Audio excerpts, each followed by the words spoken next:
कसे आहात सर्व? आय होप तुम्ही सर्व मजेत असाल. सर्वप्रथम सर्वांना आषाढी एकादशीच्या खूप खूप शुभेच्छा. तुम्ही सर्व आनंदी, समाधानी आणि निरोगी राहो हीच विठ्ठलचरणी प्रार्थना. आजचा जो व्हिडिओ आहे हा आषाढी एकादशीचा आहे. आजची आहे देवशयनी आषाढी एकादशी किंवा पंढरपूर एकादशी असेही म्हणतात. ही हिंदू धर्मात अत्यंत पवित्र आणि महत्त्वाची मानली जाते. ही एकादशी आषाढ महिन्यातील शुक्ल पक्षातील या दिवशी भगवान विष्णू चतुर्मास म्हणजे 4 महिन्यासाठी क्षीरसागरात योगनिद्रेत जातात अशी श्रद्धा आहे. यामुळे या काळात मांगलिक कार्य, विवाह, मुंज इत्यादी थांबवली जातात. महाराष्ट्रात आषाढी एकादशीला विशेष महत्त्व आहे. कारण या दिवशी पंढरपूर येथे विठ्ठल रुक्मिणीच्या दर्शनासाठी लाखो वारकरी पायी दिंडी घेऊन जातात. ही वारी भक्ती, समर्पण आणि एकतेचे प्रतीक आहे. या एकादशीचे व्रत केल्याने पापांचा नाश होतो आणि मोक्षप्राप्तीचा मार्ग सुकर होतो अशी मान्यता आहे. भगवान विष्णूची पूजा, उपवास आणि भक्ती यामुळे मन शुद्ध होते. पौराणिक कथानुसार या व्रताचे महत्त्व भगवान विष्णूंनी स्वतः राजा बलीला सांगितले होते. या व्रतामुळे भक्तांना आध्यात्मिक उन्नती आणि सुखसमृद्धी प्राप्त होते. महाराष्ट्रात आणि विशेषतः वारकरी संप्रदायात आषाढी एकादशी हा उत्सव भक्ती, कीर्तन, भजन आणि सामूहिक प्रार्थनांनी साजरा केला जातो. आषाढी एकादशी हा विठ्ठलाच्या भक्तीचा सर्वात मोठा उत्सव आहे. या दिवशी महाराष्ट्राच्या कानाकोपऱ्यातून लाखो वारकरी संत ज्ञानेश्वर, संत तुकाराम, संत गजानन महाराज यांच्या पालख्यांसोबत चालत पंढरपूरला विठ्ठल रुक्मिणीच्या दर्शनासाठी येतात. विठू नामाचा गजर, भजन, कीर्तन आणि हरिपाठ यांना विशेष महत्त्व असते. सगळीकडे विठुरायाच्या नामाचा गजर चालू असतो. या दिवशी शुद्ध मनाने उपवास केल्याने भूतकाळातील चुका दूर होण्यास मदत होते आणि शांती लाभते.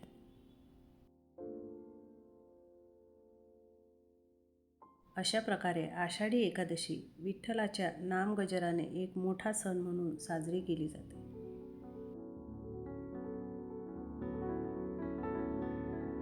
या दिवशी हरिपाठ पठणाला खूप महत्त्व असते.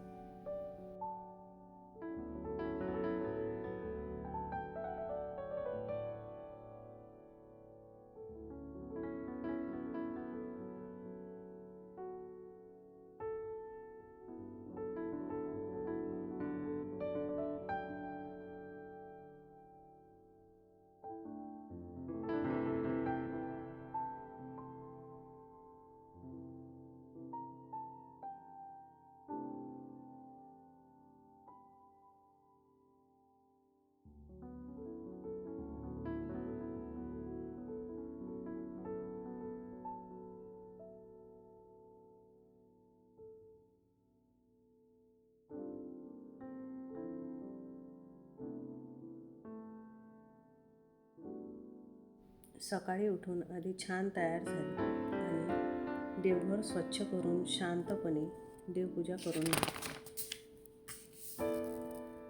सणाच्या दिवशी सकाळी सकाळी देवपूजा केली की घरात पूर्ण दिवस प्रसन्न वाटते.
आरती वगैरे करून देवपूजा पूर्ण केली.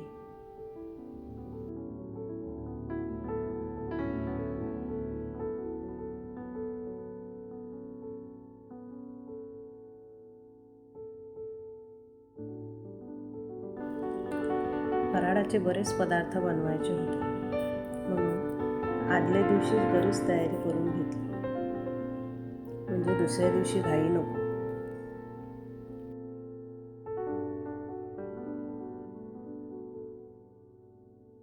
घरात सर्वांनाच उपवास होता. मुलांनी सुद्धा यावेळेस उपवास केला होता, म्हणून मुलांच्या आवडीचे वेगवेगळे पदार्थ बनवायचे होते.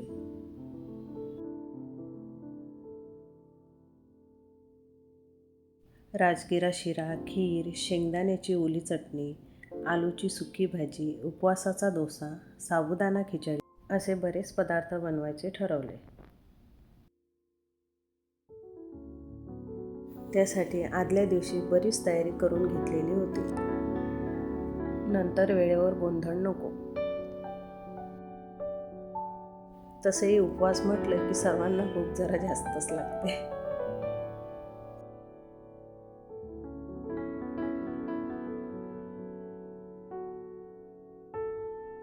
उपवासाचे पदार्थ म्हटले की सर्वजण आवडीने खातात.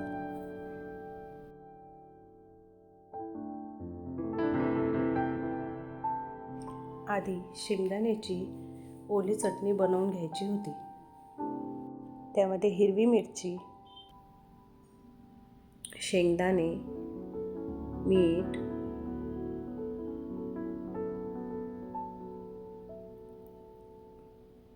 जिरं, पाणी आणि थोडंसं दही टाकून बारीक करून घेतली.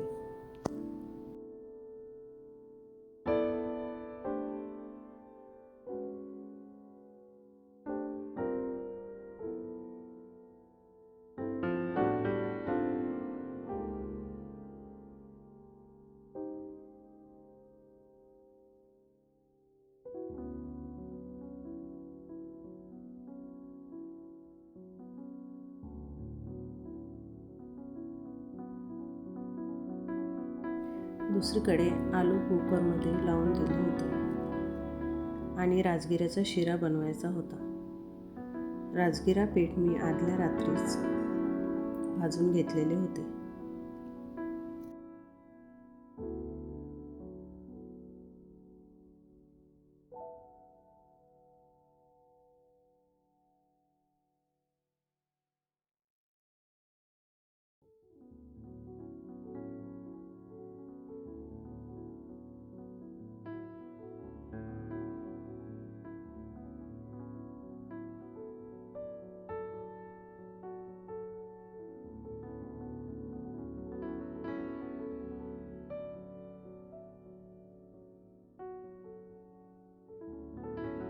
राजगिरा पीठ मी कोरडंच भाजून घेतलेलं होतं.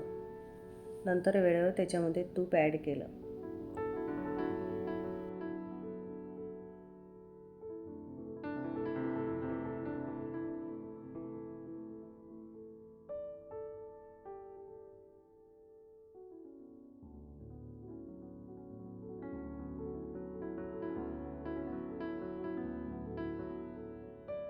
नंतर थोडी साखर टाकून शिरा छान परतून घेतला.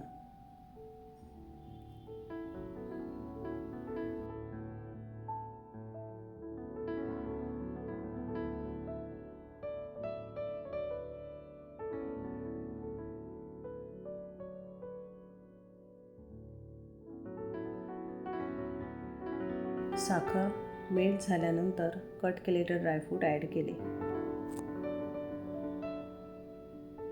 परत थोडा वेळ परतून घेतला.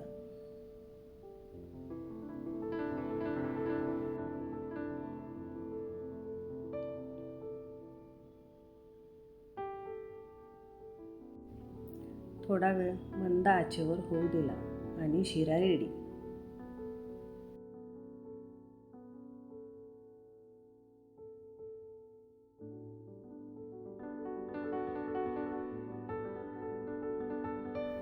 शिरा केला आणि साबुदाण्याची खिचडी बनवायला घेतली. साबुदाणा रात्री भिजत घातल्यामुळे छान फुलला होता.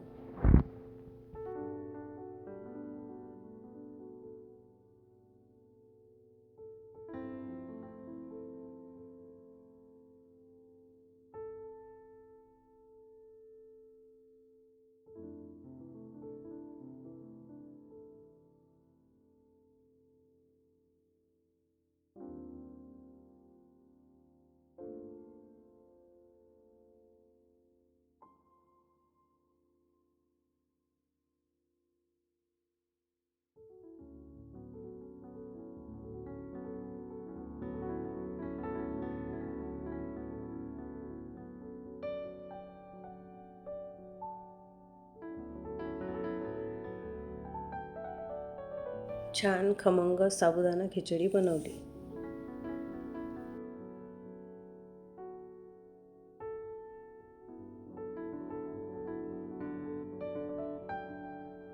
नंतर उपवासाचे डोसे बनवायचे होते. बॅटर आधीच तयार करून घेतलेलं होतं. त्यामध्ये थोडं दही ॲड केलं आणि थोडा सोडा. जाळीदार आणि डोसे छान होतात.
राहिलेले सर्व डोसे बनवून घेतले आणि आलूची सुकी भाजी बनवायची बाकी होती.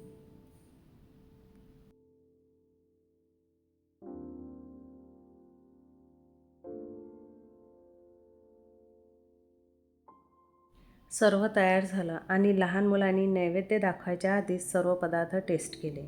आई टेस्टी झाले म्हणून सर्व एन्जॉय केलं. नैवेद्य दाखवायचा बाकीच होता. नंतर मी नैवेद्याचं ताट काढलं. एक एक करून सर्व पदार्थांची मांडणी केली. डोसा, खीर, राजगिरा शिरा, आलूची भाजी, शेंगदाण्याची ओली चटणी, दही, साबुदाण्याची खिचडी, ताक आणि काही फ्रूट्स असं नैवेद्याचं ताट तयार केलं आणि देवाला नैवेद्य दाखवला. नंतर सर्वांनी छान फराळाचं केलं आणि मंदिरात दर्शनासाठी आलो.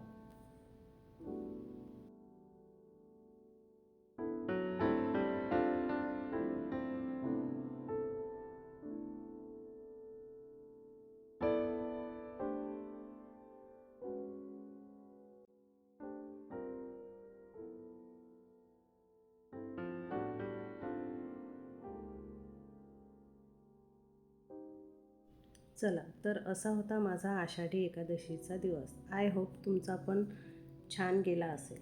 तर चला भेटूया नेक्स्ट व्हिडिओमध्ये. तोपर्यंत काळजी घ्या आणि तुम्ही माझ्या चॅनलवर नवीन असाल तर नेक्स्ट व्हिडिओ पाहण्यासाठी सबस्क्राईब करा. धन्यवाद.